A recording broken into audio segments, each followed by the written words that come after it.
최근 중국 SNS에서는 솔직히 말하기라는 챌린지가 시작되었습니다.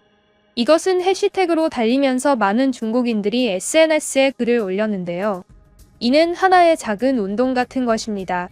솔직히 말하자는 것인데, 솔직히 한국을 포함한 다른 해외 여행 갔다 와서 중국보다 해외가 이런 부분은 더 좋다고 느낀 부분을 솔직하게 이야기해보자는 운동이었습니다. 중국 SNS상에서는 원래 그런 이야기를 담으면 악플이 무분별하게 달리게 되지만 최근 이러한 운동이 시작되면서 악플이 적게 달리고 있는 상태인데요. 그중 조회수를 많이 받은 솔직히 말하기 챌린지의 글 몇 개를 소개해드리겠습니다. 한 중국인은 솔직히 한국의 퍼블릭 트랜스포테이션은 인정을 해야 한다는 이야기를 했는데요. 해당 글의 내용은 이랬습니다. 솔직히 말해서 한국의 퍼블릭 트랜스포테이션은 최고의 수준이다. 일단 공항을 도착할 때부터 압도된다. 그간 들어왔던 한국에 대한 욕이 모두 들리지 않기 시작한다. 걔네들 지하철은 미친 듯이 깨끗하다. 나는 항상 우리 중국 심천의 지하철이 가장 깨끗하고 현대적이라고 생각했는데 한국에 가보니 그게 아니더라. 한국의 지하철은 진짜 세계 최고 수준으로 깔끔하다. 이건 인정하자. 하지만 서울의 경우는 지하철역과 노선이 너무나도 많다. 그것은 그만큼 지하철로 갈 수 있는 곳이 많다는 뜻이기도 하지만 다시 말하면 너무 복잡하다. 어디를 가려고 해도 너무 많은 역 때문에 위치를 찾을 수가 없다. 그래도 역이 너무 없어서 매번 택시를 타야 하는 것보다는 낫지. 솔직히 이런 부분은 중국보다 좋잖아. 우리는 역이 부족해서 항상 오토바이 택시를 타거나 오토바이를 끌고 가는데 얘네들은 지하철만 타도 서울의 모든 곳을 다닐 수 있다더라. 이런 건 솔직히 좀 부럽다. 다만 이렇게 심각하게 좋은 시설에는 분명한 이면이 있다는 것을 안다. 그들은 지하철을 타다가 다른 지하철 노선으로 이동할 때 혹은 지하철을 타다가 버스로 이동할 때에도 돈을 안 내도 되는데 이러한 곳에는 세금이 얼마나 많이 드는지를 알 수가 있다. 사실 이러한 복지국가는 공산주의에 가까운 모습이다. 한국은 자기들이 자유민주주의라는 것을 이야기하면서도 부자들에게 돈을 많이 뜯어면서 이런 최고의 대중교통을 만들어냈다. 한국이 정말 최악의 나라처럼 보였지만 공산주의의 좋은 부분들을 가져가면서 특히 복지라는 부분을 따라하면서 정말 좋은 나라가 되었다.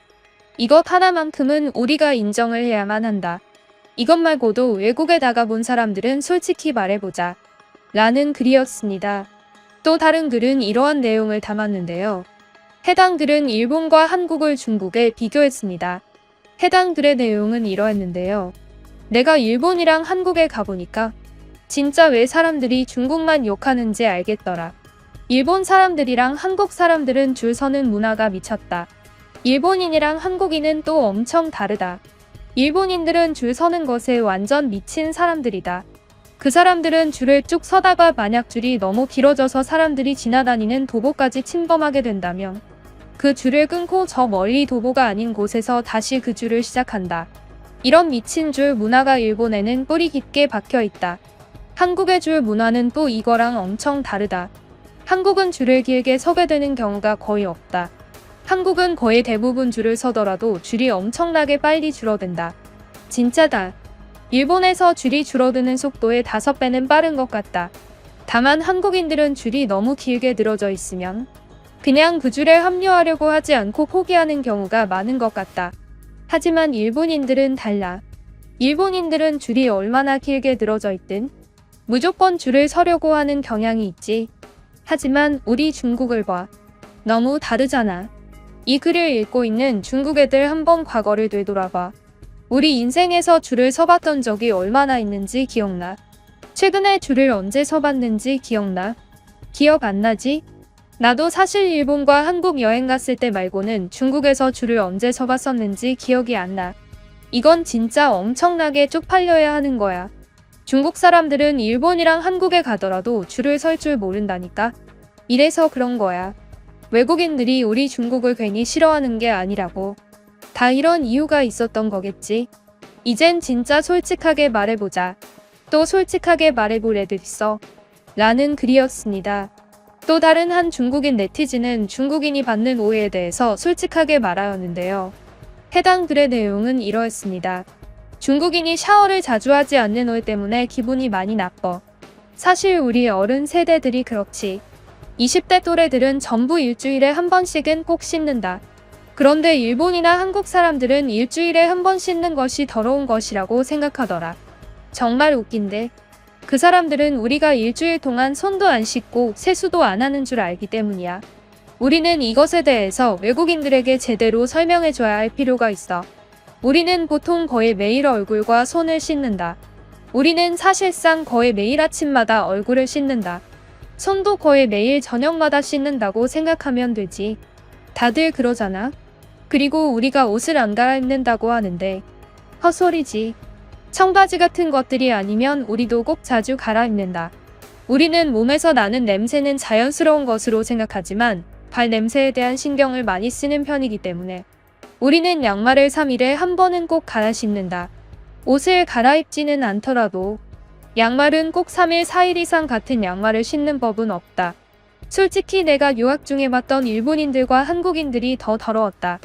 일본인들이랑 한국인이 자주 씻는 이유는 뻔해.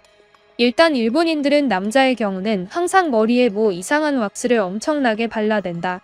그것 때문에 그 사람들은 자기 전에 어쩔 수 없이 머리를 감고 머리를 감는 김에 샤워까지 하는 것이다. 하지만 일본 여자들은 자주 씻지 않는다. 일본 여자들은 머리에 왁스를 바르지 않기 때문. 한국인이 자주 씻는 이유. 한국은 여름에 엄청 덥다. 한국인들은 겨울에는 샤워를 매일 하지 않아. 그 사람들도 겨울엔 샤워를 일주일이나 2주일에 한 번씩 한다. 아마 대부분 겨울이 되면 한 달에 한 번 정도 할 것이라고 생각한다. 여름에 엄청 더우니까 거의 매일 샤워를 하는 것이지. 겨울에 그 사람들 몸에서 냄새가 얼마나 많이 나는지 봐라. 진짜 이젠 우리도 솔직히 좀 이야기해보자. 더 이야기할 애들 있어. 라는 글이었습니다.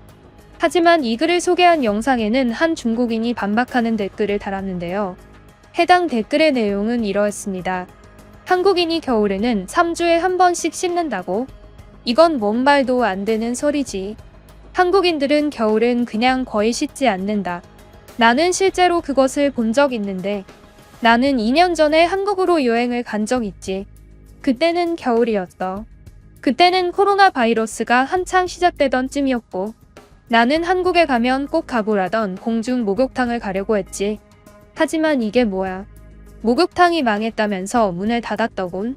역시나 나는 그때 겨울이 되면 항상 공중 목욕탕들은 망해서 문을 닫는다는 것을 깨달았어. 여름은 매일같이 씻는 사람들 때문에 목욕탕이 붐빌 것이야. 하지만 한국인들은 겨울에 잘 씻지 않아. 한국의 겨울은 그 어떤 나라의 겨울보다 춥다. 추운 상태에서 그 누가 샤워를 하고 싶겠냐? 3주에 한 번 씻는다는 소리도 너무 과하다. 그들은 겨울에 세수나 손 정도만 씻는다. 실제로 시베리아에는 한국의 겨울과 비슷한 온도인 지역들이 있다. 그들은 한국의 겨울 수준으로 추운 날씨가 평생 지속되는데 그런 지역에서 사는 사람들은 원래부터 잘 씻지 않는다. 괜히 잘못 씻었다가 동상 걸려서 큰일 날 수 있기 때문이다. 이제 솔직하게 말해보자. 한국인들은 여름에는 자주 씻는다. 그것은 인정한다. 하지만 겨울에는 거의 씻지 않는다. 그리고 중국인이 한국인들보다 양말을 더 자주 갈아 신는다.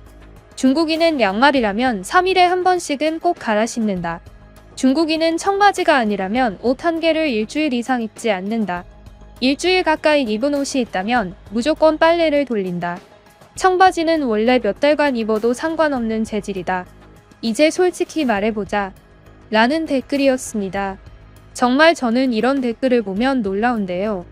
자기들이 깨끗하다고는 생각하면서 그 와중에 말하는 내용들은 저희 기준에서 전혀 깨끗한 것이 아니라 참 재밌고 놀랍습니다. 여러분의 생각은 어떠신가요? 이 솔직히 말하기 운동은 중국에서 여전히 계속되고 있는데요.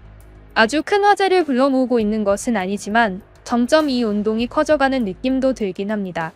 후속 기사를 원하시면 구독을 꼭 눌러주세요. 구독은 해외 반응을 가져오고 번역하는데 큰 힘이 됩니다. 그럼 지금까지 뉴스품의 안기자였습니다.